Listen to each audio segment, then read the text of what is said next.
So, there were two teenage outcasts, one computer, and one wild idea. Before AI, before deepfake, before ChatGTP, before the internet even knew what it was, two kids tried to code their way into popularity. And what they did was they accidentally created a literal dream woman with the power to flip their whole entire world upside down. This movie proved that sometimes the only thing more dangerous than science is a teenage imagination. What about Lisa? She did say we should party. Yes, sir. You already know what this is. This is Weird Science. Let's go.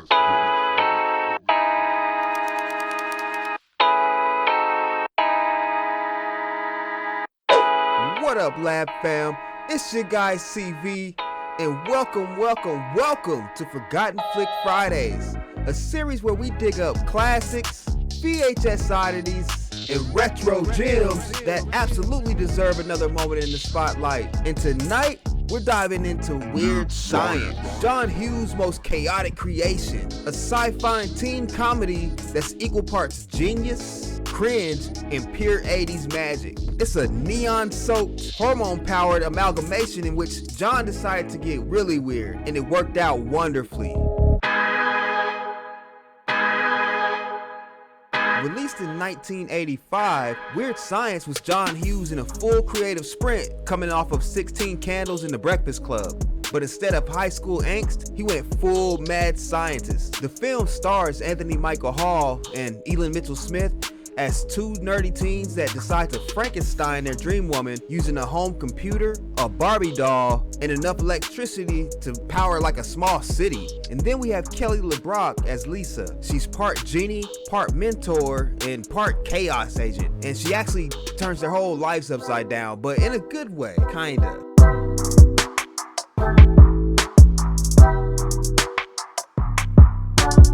The story follows Gary and Wyatt, two socially invisible teens who want confidence, popularity, and maybe just a date that doesn't end in humiliation. So they do what any logical 80s movie characters would do. They hack their computer, they feed it magazine clippings, hook it up to a doll, and accidentally summon a supernatural woman who can bend reality like she put in the master cheat code. Lisa actually becomes somewhat like their guide and a mentor in a way, pushing them into wild parties, confrontations with bullies, and even a showdown with the biker gang straight out of Mad Max. By the end, the boys learn that confidence doesn't come from magic, it comes from believing in yourself. But in this case, the magic definitely helped a little bit.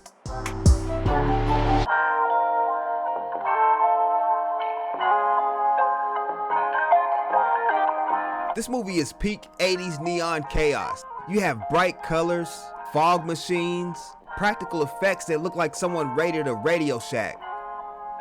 The transformation scenes, the storms, the explosions, the house literally folds in on itself. It feels like a fever dream powered by Mountain Dew and that VHS static. It's messy, it's loud, and it's unforgettable.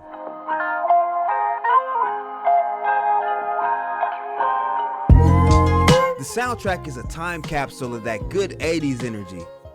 Of course, you got that iconic theme song by Oingo Boingo, and that's a track that instantly teleports you back to the days of mall arcades and trapper keepers. The music keeps the movie bouncing with that quirky, rebellious teen comedy vibe that Hughes was actually known for.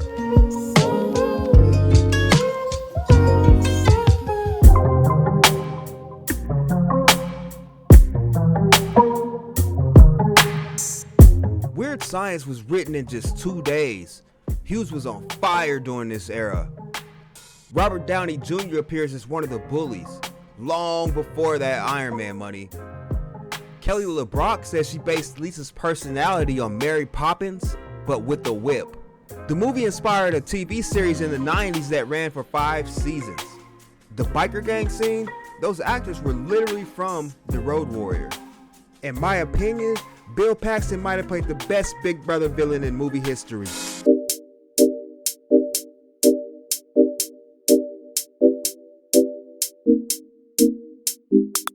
Weird Science isn't Hughes' most polished film, but it's one of his most influential. It tapped into the fantasy of every awkward teen that ever wanted to code their way out of some insecurities.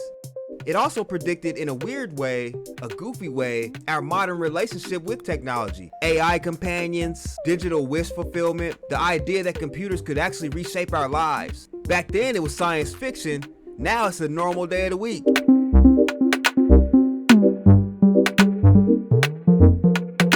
Some of my most memorable moments of this movie, the creation scene when they were first creating Lisa, the lightning, the circuits, the bras on their head, they were wearing bras on their head, it was absolute chaos.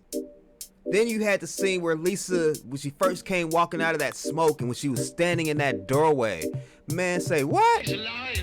Then the scene with the missile interrupting through the house. See, and what's crazy is that actually sticks in my head more than most parts of the movie, because at the time when Weird Science was popular, my dad was in the Air Force and he actually worked with ICBMs. That was his job.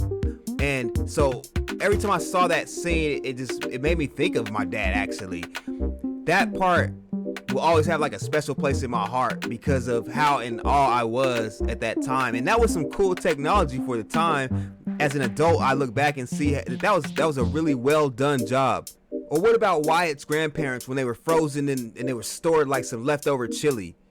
Or everybody remembers when Chet turned into like a giant pile of, I don't even know what it was.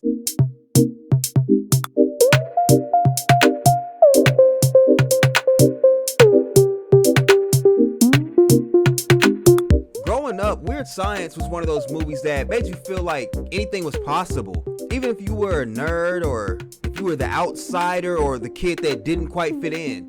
It wasn't about creating the perfect woman. It was about creating the courage to be yourself. And honestly, it was one of the first films that showed how imagination and technology could collide and create something wild. As a creator today, editing videos and building stories and crafting worlds, I can trace some of that spark back to movies just like this. It taught me that creativity doesn't have to be clean.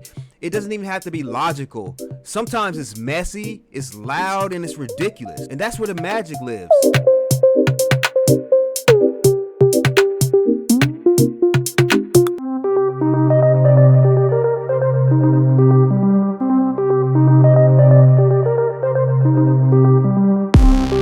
Science might be one of those movies that could only exist in the 80s. I don't know. Maybe they could.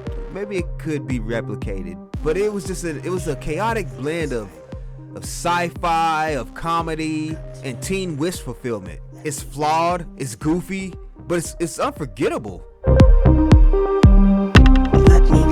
And if you haven't revisited it in a while, trust me, it's even wilder than you remember. So definitely check it out.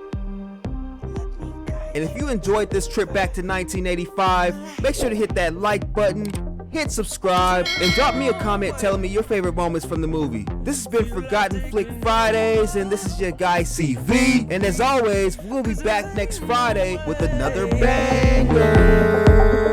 No. Peace.